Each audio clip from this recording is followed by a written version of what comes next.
A retired Grand Rapids priest was removed from ministry today after allegations of sexual abuse toward a minor.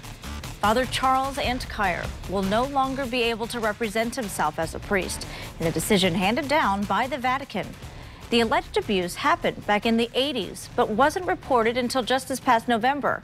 New tonight, 24 News 8's Evan Dean found out there may be other possible victims. He's joining us now. Evan? And Marley, the diocese told us today that just one victim came forward and they didn't have any indication that there were others. But tonight, a woman reached out to us saying one of her family members had also been sexually abused by Antikyre 18 years ago, and she's relieved that these allegations are finally being brought to light. Allegations of sexual abuse forcing this retired priest out of ministry altogether. But we learned tonight the alleged victim from some 30 years ago may not be the only one. We spoke with a woman who says one of her family members was also sexually abused by Father Charles Antikyre. In this particular case, she says the abuse happened 18 years ago. We aren't releasing any names of the family involved in an effort to protect the alleged victim. The wounds of the victims of this type of abuse are deep and mostly unhealed and take years and years of dedicated caring counseling.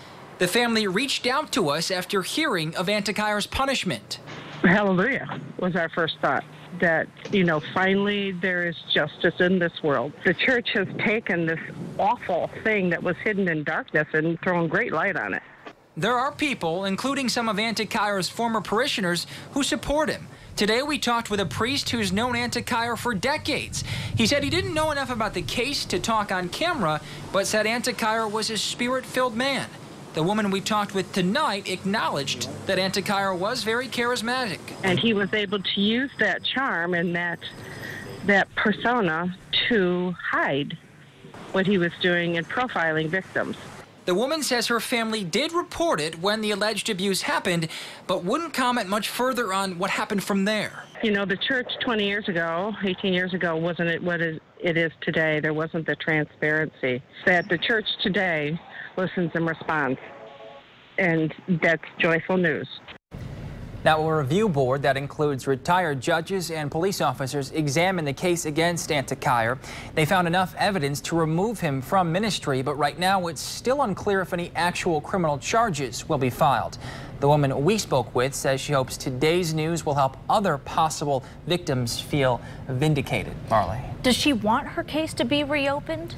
We talked about that. We asked her and she said they're not planning on re-reporting it. They said based on the nature of their case and the allegations, the statute of limitations would prevent them from being able to possibly seek any sort of criminal charges. But they just said that they really feel vindicated and they hope that this news could help other possible victims come forward and feel better and feel heard. Quite an eye-opener from that interview. Absolutely is. Evan Dean, thank you for that story.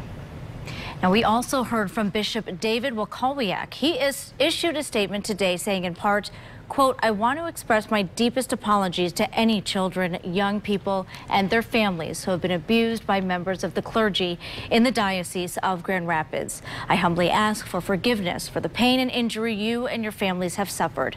Now, you can read that full statement right now on our website, woodtv.com.